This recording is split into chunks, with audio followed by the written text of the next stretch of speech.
21st Century Radio is sponsored by Hieronimus and Company. This is Talk Radio 680 WCBM. It's time now for award-winning 21st Century Radio with your host, Dr. Zohara. Everybody needs a helping hand. Take a look at your fellow man and tell me what can I do today?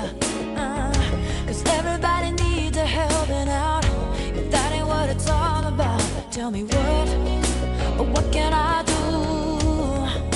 What can I do today? Welcome to 21st Century Radio. I'm Dr. Zohara Hieronimus. Laura Kortner is our executive producer, and Zeph is running our board. Understanding the relationship between our emotional and mental patterns as they relate to physical symptoms and ailments has a long, venerable history throughout humanity's history. How this gets interpreted, however, depends on the culture and practitioner. For more than 3 decades, the late Martin Brofman taught that the inner cause of illness is a root that can be looked for and found, and that this is necessary for true healing to take place. As a renowned healer, Martin was co-founder of the Brofman Foundation for the advancement of healers and created this special healing approach called the body-mirror system, the result of his own efforts to successfully cure himself of terminal illness in 1975. Martin's widow, Annick Brofman, joins us from Switzerland. She is co-founder and president of the Brofman Foundation, who learned and teaches the systems to others. Annick will share with us the understanding that the body-mirror system brings to each person's healing journey, as discussed in the book, The Inner Cause, A Psychology of Symptoms from A to Z by Martin Brofman, Findhorn Press, 2018. Thank you so much for joining us, Annick. Thank you for hosting me. Well, absolutely, and I know it's late there, so a special thank you to you. One of the things that I liked that Martin said is that when we make a decision that leaves us with stress, it affects our consciousness and therefore our energy field and our aura, and that this is the root of our illnesses and diseases. Yes. So the idea is that we are a consciousness inside our physical body, and we are responding to conditions around ourselves, and when we're responding with stress to situations, and the stress is reaching a certain degree of intensity, then it becomes a symptom. And the symptom speaks a language describing the point of view that it started in the consciousness, and that we are doing to ourselves literally what we had been doing to ourselves figuratively, if you wish. And then we can read the symptom and understand what it means and understand the cause. And then the symptom is a way of communicating to let us know what we need to do. And then when we do it, we can release the symptom according to what we believe is possible. Of course, we are working with the idea that everything is possible and that anything can be healed. So in the body mirror system then, saying what you've just shared with us and what Martin taught and so many others now are able to share with those in need around the world is, so if our stresses or the things that we're thinking about or the things that we're feeling while, for instance, we have an injury, you teach that then you have to go back to what you were thinking, what you were feeling, what was going on at the time. Let's say, let's give the audience an example. Let's say somebody sprains their ankle while walking to the bus from work. Yeah. So we're looking at the cause inside the consciousness. If you wish, in the physical reality, we learn that cause and effects are outside ourselves. So what is the cause of accident? The cause of injuries, the cause is accident.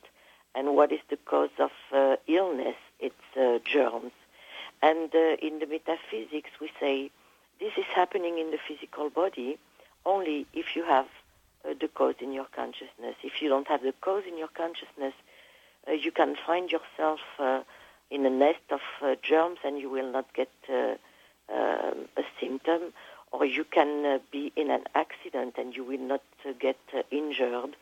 If you have a problem with your ankle, as you say, if it's your right ankle and you're right-handed, it's about trust in your will, and you're also looking at what was happening in your life at the time the symptom began, and you look at the effects of the symptom.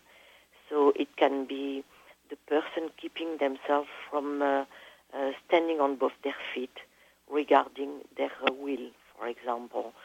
So it could be someone wanting to do something but not having the trust they can do it, and needing support from the outside instead of having the trust to do what they want. So, for example, asking people, do you think it's good to want that? And when they get enough support, then that gives them the trust. So it's a kind of dependency regarding their trust. If you wish, we're using the chakras in order to read the body as the map of the consciousness inside.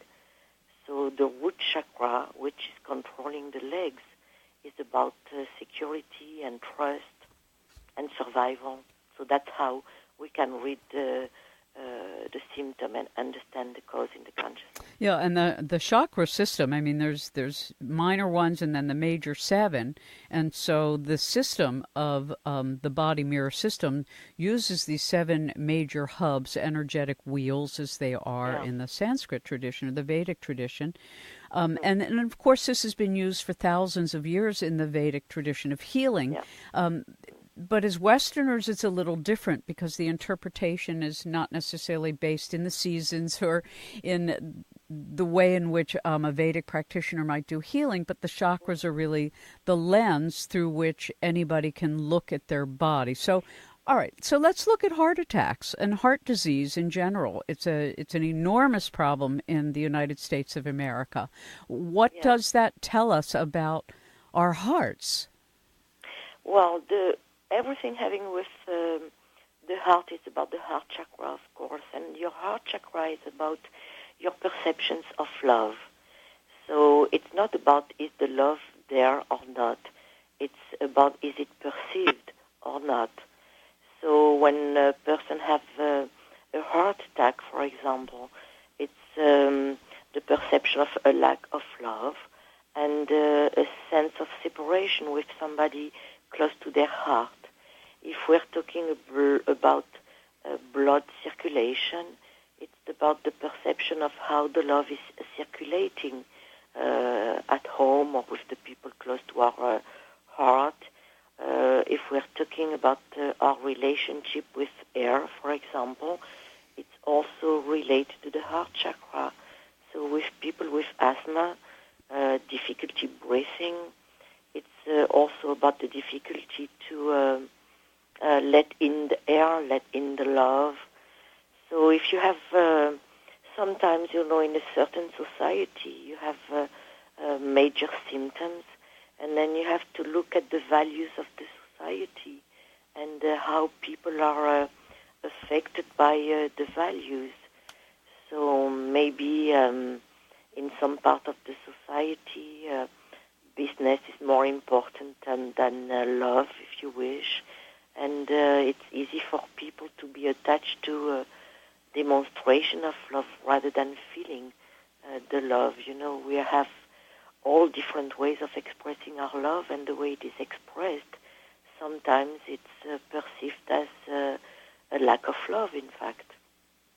So when we look at the body mirror system, and you could take a look at any injury or illness and say, well, we can look at its root within the chakra system. But then an obvious question, and you sort of touched on it, but I think it's important to talk about, there are epidemics that affect whole societies at once.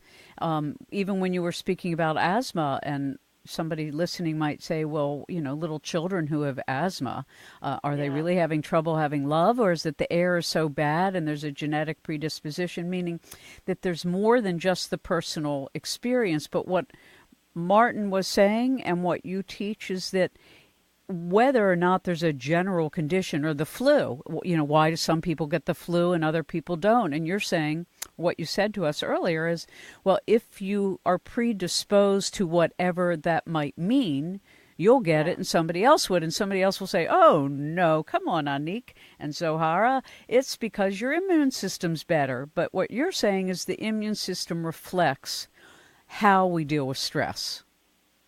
Yeah, it's a point of view, and we like to look at the cause in the consciousness, because then we can do something about it. Mm-hmm. We are not the victim of external conditions. You can have, an epidemic, and some people are affected, some are not. Right. And what is interesting is what is different in the consciousness of the people who are not affected, because not everybody is. And if we're talking about asthma and children, they are a consciousness inside a small body reacting to conditions around them. So with children, their environment is very limited for them. It's about, everything is about love and contact. And do they feel the contact or not? And it's not about...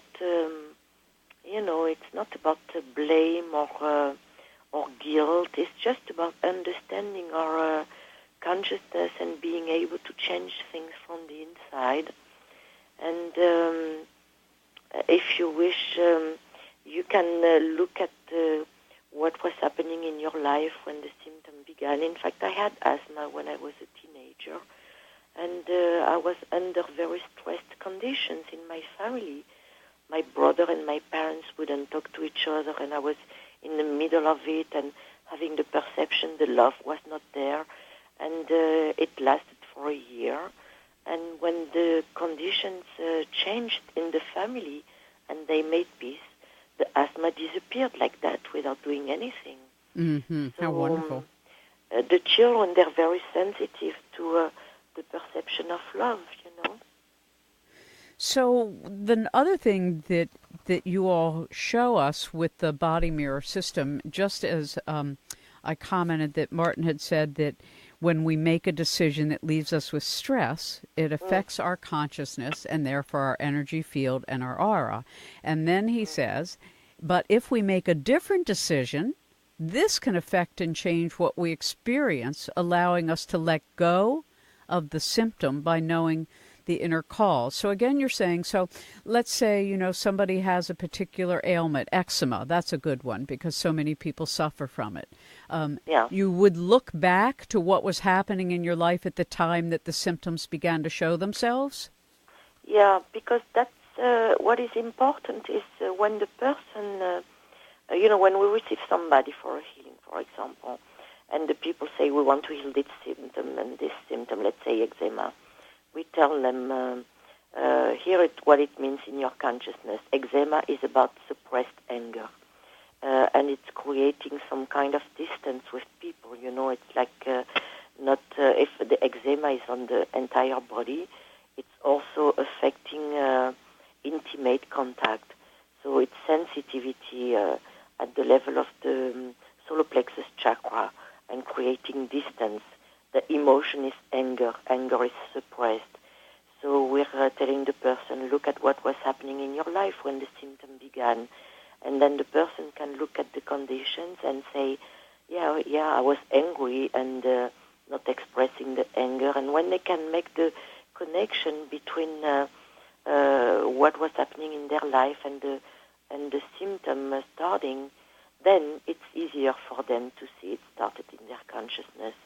And then they can see the way of being associated with the symptom, and they can consciously release the way of being to come back to balance. With healing, it's all about transformation. It's about changing your mind about something and reacting or responding in a different way. So you can do it by yourself. You can do it with help, external help, the help of a healer or using food, diet, or whatever helps you to get back to balance. But for us, in in the deepest part, it's about transformation. So you can see, what is interesting is you have these healings happening everywhere in the world with any kind of symptom, what they call spontaneous remission, for example, and that means it's possible. And what is happening when people are healing? Well, they have changed something in their consciousness. I want to give you an example. I had my uncle, my godfather, 25 years ago. He was terminal ill. He had cancer in his throat, and the doctors were expecting him to die any time. So I was living in Denmark at that time. He was in France. And I wanted to call him because I knew I could do something for him. But I wasn't sure he would be open, with on the phone. I was afraid about sensitivity. So I decided to write him a letter. And in the letter, I'm writing, if someone would come to me with the symptom you're dealing with, here is what I would say, you're dealing with cancer, your life is threatened, it means you have taken the decision to die, a very deep decision. You're unhappy about something stuck in your throat and you're not expressing it. And, it's 3 pages about the meaning of, the cause in his consciousness. And it's 25 years ago, and he's sleeping with the letter under his pillow ever since, because that letter was the trigger for him to understand, I've been keeping myself from expressing something very deep. And so that's what we're talking about. Sometimes you don't need to receive a healing, just you have a realization about what is the cause, and that's enough to release it. Exactly. Well, if you're just joining us, our guest is Annick Brofman. She is the co-founder and president of the Brofman Foundation for the Advancement of Healing. The book, The Inner Cause, A Psychology of Symptoms from A to Z, and there are 800-some different symptoms listed in this book with remedies relative to how you think about things. Go to www.brofman, BROFMAN-foundation.org.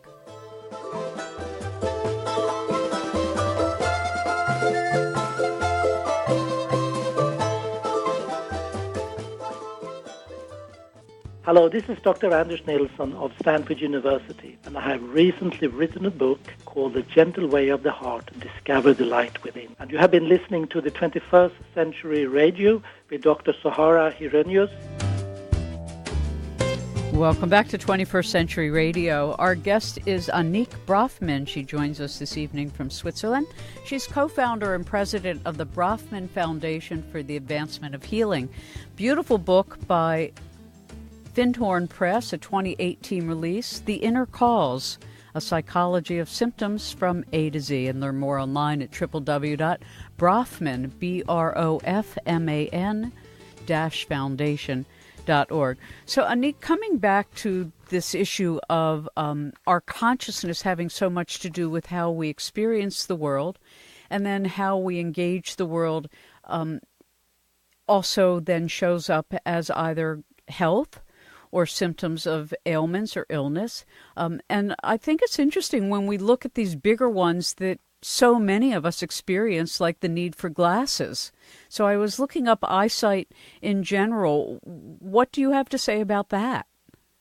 Yeah, well, it's funny, I've just been teaching a vision class in Geneva this weekend.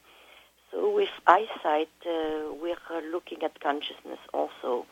And we can say when you're starting to wear glasses, you're experiencing stress.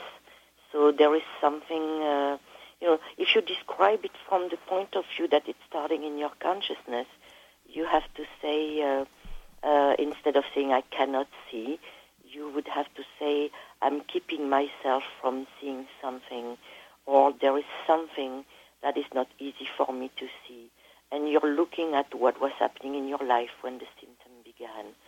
So with nearsightedness, for example, it's about fear, suppressed fear. Something is happening in your life, And the emotion that comes up is fear. And because you don't want to be afraid, you're keeping yourself from seeing something.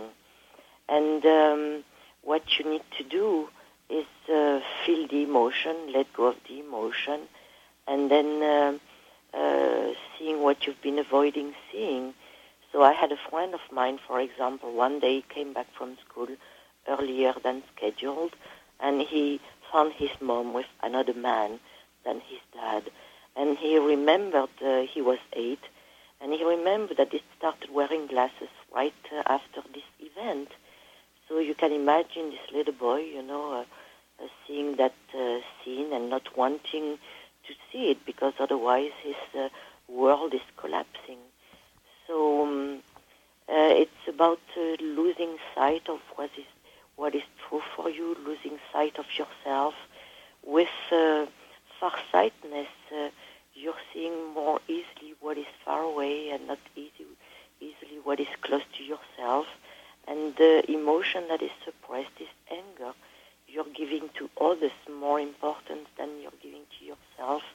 And that's why it's a symptom appearing more when people are getting older, because we have, I think, very sick values about aging. People have made of aging a symptom when it is just a natural process, like sometimes, you're changing cars, dying is not a symptom. You can die happy and healthy, and people have forgotten that. And when you look at through the book, The Inner Cause, A Psychology of Symptoms from A to Z, I mean, fear and anger come up a lot. And it seems to be that when we have fear or anger, and then the body part that's affected is relative to, as you point out, which chakra it's rooted in. But just because, people say, well, if it's the stomach, it's obviously the solar plexus, or if it's the hands, it's obviously the heart. And yet that's not really true. Sometimes the root chakra is affecting the hands. So how do you go about discerning which part of the body the memory or the pattern is housed in if it's not obvious? Yeah. Like we'd say the stomach, okay, maybe that's the solar plexus, but maybe not always. Well, the stomach is always about solar plexus mainly, so you can look at interaction between chakras also. So, for example, if you are breaking your arm, for example, you can say it's about throat chakra, keeping yourself from expressing something. Mm-hmm. But it's also about bones, skeleton is about root chakra. So it's about insecurity. The reason why the person is not expressing themselves is because of fear. You have to understand that when Martin created the body mirror system, he was exploring, wanting to have as much knowledge. It was not to create the body mirror system. It was more for his own understanding of the nature of consciousness. And he was exploring all the different traditions and also psychology and a map of nerves and endocrine system and so on. And understanding that the chakras, the way we're looking at them, is more of a practical understanding of the chakras for our everyday life. Of course, we can look at inner knowledge and spirituality, but this is more about the practical application. So each chakra is connected to the physical body through the endocrine system and the nervous system. We have 7 endocrine glands, 7 plexus of nerves. So if we're looking at root chakra, for example, you're facing a situation threatening your survival. So the fear is felt in the root chakra, which is the chakra concerned with security and survival. So the endocrine gland, the surrenal, the adrenal glands are producing adrenal, preparing you to react to the situation to save your life, and the sacral plexus is also stimulating the legs to help you respond to the situation. Right, and as you all point out, so the root chakra, I mean, people might say, well, my security, but you also point out that that might entail money, it might entail your work, it might entail your home. It's not just about feeling safe, it's about all these other aspects of our life experience that bring that sense of security. Yeah, because we're looking at what is the source of security for most people. And it's money, home, job, in that sense, so we're also looking at each chakra is related to an element and a sense. With the root chakra, it's the sense of smell, and the element is the earth, and that we call the Mother Earth. And we can look at our connection with our mother. So when we're growing up, we're taking decisions about how it is with mom at home, and with the decisions that we take, we're building a model that becomes the model that with the relationship we have with everything representing security in our life. So money, home, job, some people, they have never felt nourished with by their mother, and they might have difficulty with money, for example. Okay. So when a person in the audience says, well, I have chronic carpal tunnel or something, that's a good one. A lot of young mothers experience carpal tunnel when they first have children. What is that then? I don't understand this. It's an inflammation of the wrists. And a lot of people who do repetitive motions in grocery stores or on factory lines get carpal tunnel. Oh, you're meaning at the level of the wrist? Yes. Yeah, so it's about the throat chakra. Throat chakra is about expressing what is true for you, and it's also about going for your goals. Okay, so we have that in France also a lot. I'm French. I'm just in Switzerland today, but I'm living in France. Uh-huh. So we're looking at it's about also expressing your being. And when people have this kind of symptom, we're asking them, do you really like what you're doing? Because we have strange beliefs that we have to do things that we don't like in order to earn a living. And people are living in some kind of, for me,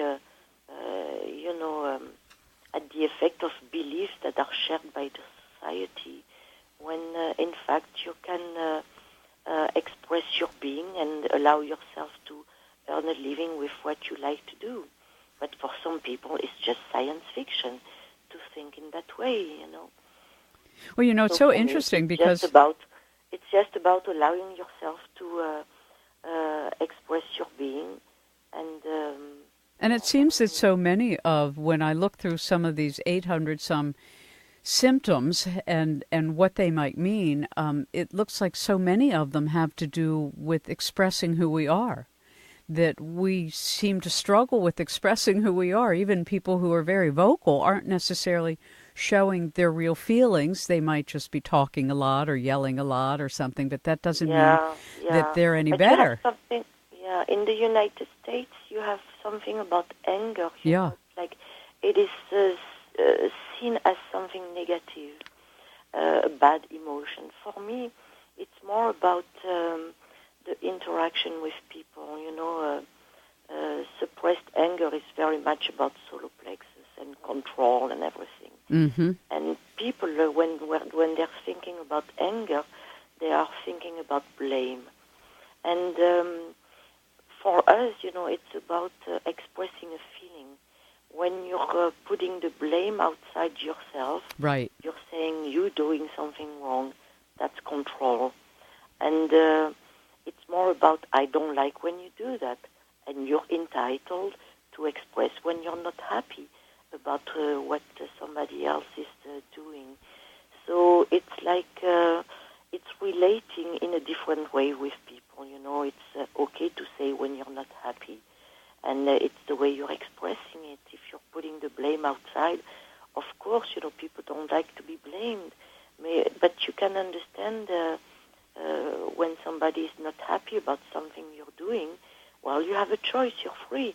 You can change, or you can do the same, and the other person is free to stay in the situation or to leave the situation or to do something else. You understand? Yeah, well, and I like the way that Martin said it. You know, you can get healed. You can heal yourself. You resolve the situation.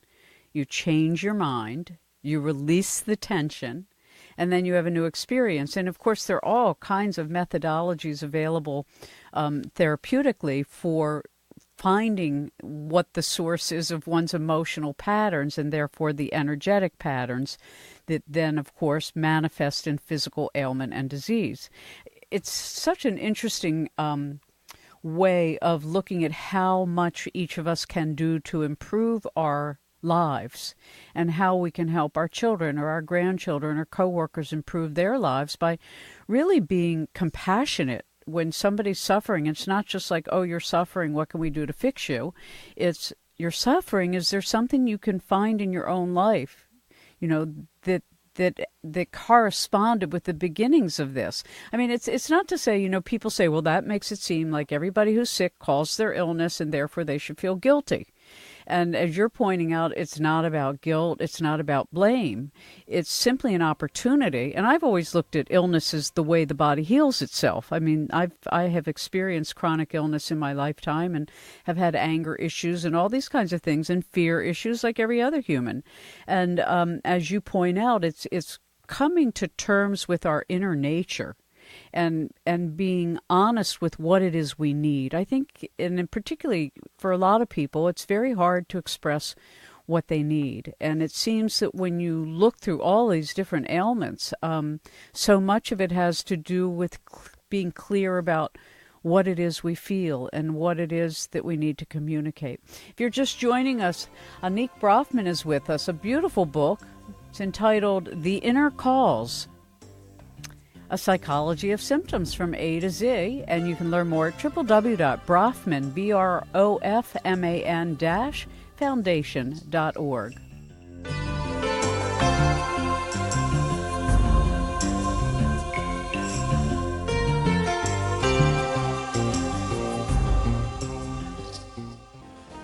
Hello, this is Ralph Messner, author of Overtones and Undercurrents, as well as other books. And you can learn more about me and my work at www.greenearthfound.org. You're listening to 21st Century Radio with Dr. Zohara Hieronimus. Welcome back to 21st Century Radio. If you know the title of the book that we are talking about, you will be a winner of a copy, courtesy of Findhorn Press. Learn more at www.brofman, Brofman-foundation.org. Our guest is their co-founder and president, Annick Brofman. And don't forget, our phone number is 410-922-6680. Sorry, I forgot to give that to everybody. 410-WCBM-680. Or 1-800-922-6680. And if you know the title of the book we've been discussing, you'll be a winner of it, courtesy of Findhorn Press. So, Annick, when we look at all the chakras, and, you know, I didn't want to go through all of them. There's the root chakra and the sacral chakra and the solar plexus and the heart and the throat and the brow and the crown. And for people really interested, you can either get this book or you can go online and just look up the chakra system. So for the general kind of way of looking at it, you said that the crown chakra is really broken down into unity versus isolation, a sense of direction and connection with father and authority. So people who get headaches or who are bald, I was reading that some of that has to do with father relationship. Yeah, well, you know, with crown chakra, like you say, it's about unity or separation. So usually when somebody has a sense of separation with their father, they close their crown chakra and they feel isolated. they're like in a shell from that moment.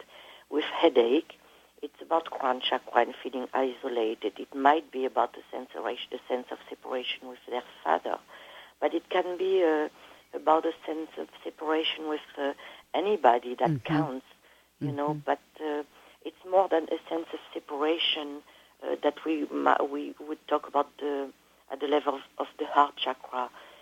It's more than love. It's about feeling separated with somebody, and that creating a sense of isolation. So that's well, and as you write in the book that the heart, you not only perceptions of love in the area of relationships of people close to us, like partners or parents or siblings or children, you said that the tensions reflect, quote, conflict or disappointment with someone close, not feeling loved, or tensions about being in a relationship or not being in one. So how about heart, like when people have heartburn?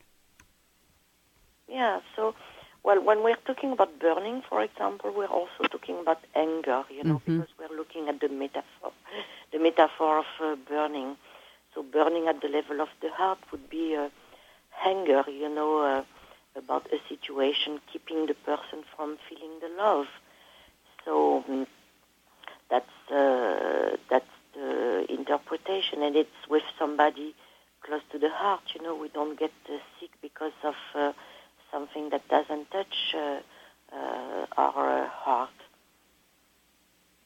What is important, you know, is to understand that you know, if we're asking the audience, for example, to think about an event that was a source of stress for them, when you're thinking about an event like that, you're feeling tension somewhere in your body, and where you feel the tension relates to why you feel the tension. If you feel in a certain part of your body, if you feel it at the level of the perineum, it's about fear or lack of trust. If you feel it at the level of the belly, it's about food or sexuality. If you feel it at the level of the solar plexus, it's about freedom and power and control. If you feel it at the level of the chest, it's about perceptions of love. And like you say, if you feel it at the level of the throat, it's about not expressing yourself. At the level of the forehead, it's about not feeling seen for who you are. And at the level of the, you know, the top of your head, it's a crown chakra. It's about feeling separated, isolated. So when you feel tensions like that in your body, instead of only thinking about the external solution to the problem, you can look at what is going on, what chakra is involved, what does it mean in my consciousness, and what can I do from the inside to change something, okay, and to release the tension. So if it's about not expressing, well, let's express what is true for me. And it's not, if it's about anger, it's not about yelling or saying, putting the blame outside. It's just expressing an emotion. I don't feel good when you do that, okay? And when you're expressing it, you're not asking the person to change or to do something different. It's just expressing what is true for you, and you're relating in a different way, and understanding your own consciousness. Yeah, right. Which most of our cultures don't advance as being something that we should be working on. But I have found through, like yourself, I've been involved in integrative healthcare now for 40 plus years. And you do discover, I mean, I've been on my own healing journeys, and I always say to people with true experience, it's not just theoretic, that the healing journey is one of the greatest journeys you get in a lifetime. I mean, nobody likes to feel unwell or require surgery or be sick with something. But if you really open up to the possibility of change, and that you yourself, not just changing your diet, though that's important, and not just adding exercise and a rhythmic lifestyle and drinking water and all these things we know that the body itself needs, but behind all of that is, as you're pointing out, the person inside the body, you know, the person who is experiencing the world each day. and the person who is participating in the world. I mean, from the vantage point of group consciousness, it fascinates me, this issue of epidemics or plagues that some people survive and some people don't. I took a fascinating emergency preparedness class at a store here we call Home Depot. They're all over the country.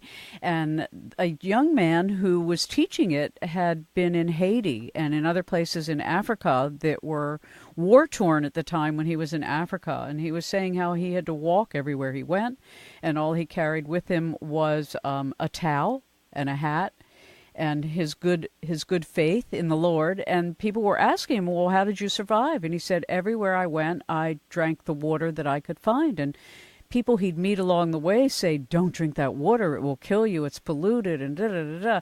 And he would do whatever he had to do. And then finally he said to all of us, the reason I survived and so many others didn't is that it's all in the mind. He said, I didn't believe I would get sick from anything I did. I didn't believe I would starve to death. I didn't believe I would be shot. I didn't believe I would die. I believed I would succeed and help others. And it was a very profound moment. I mean, I even stopped him and I thanked him. I said, it's very rare that somebody in a public forum, speaks to this just from their own personal candor and experience. But he was speaking truth. Yeah. Most people are...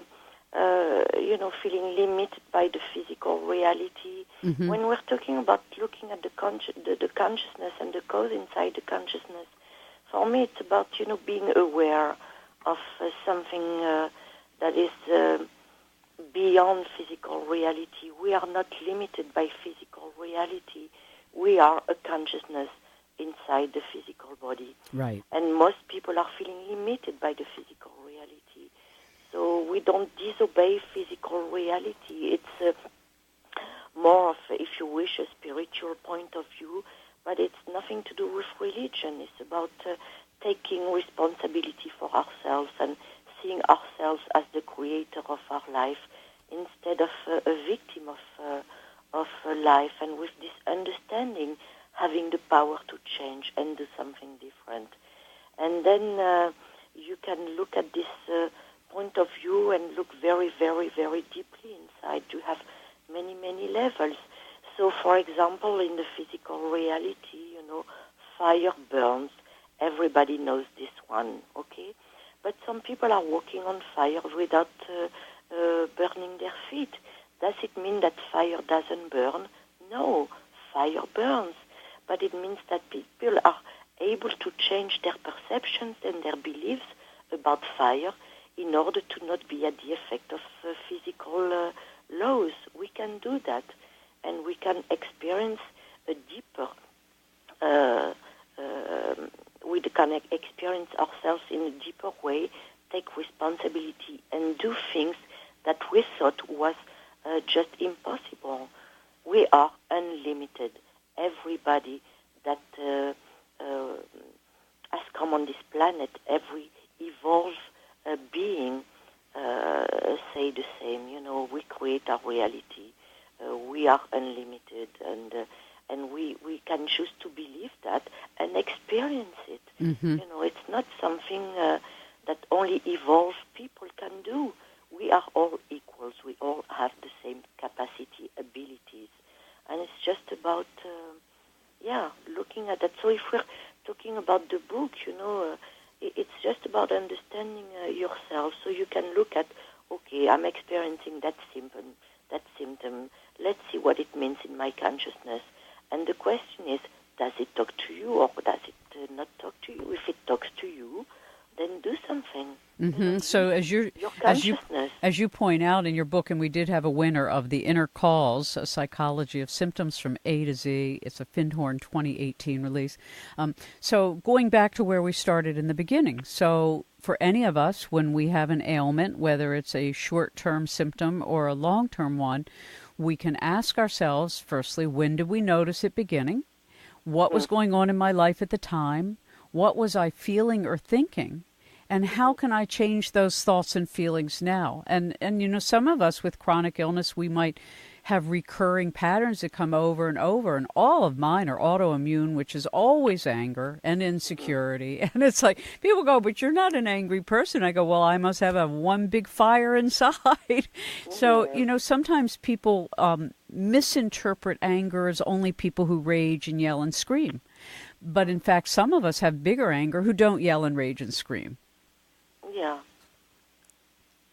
So I guess I can just learn like everybody else. You know, we discover what it is we need, and then we go about doing it. And sometimes it takes us a long time in our lives to do it, but as you're pointing out, we can all do this at any time. And if we're parents of young children who are sick, we can look at our behavior as well to see the conditions that might be contributing to our children's illness. That yes, it has a physical ailment, but there's also, as you pointed out, something in our household that might not be best for them. Annick Brofman has been our guest. Go to Brofman-Foundation.org and get a copy of the book, The Inner Cause, The Psychology of Symptoms from A to Z, a Findhorn 2018 release.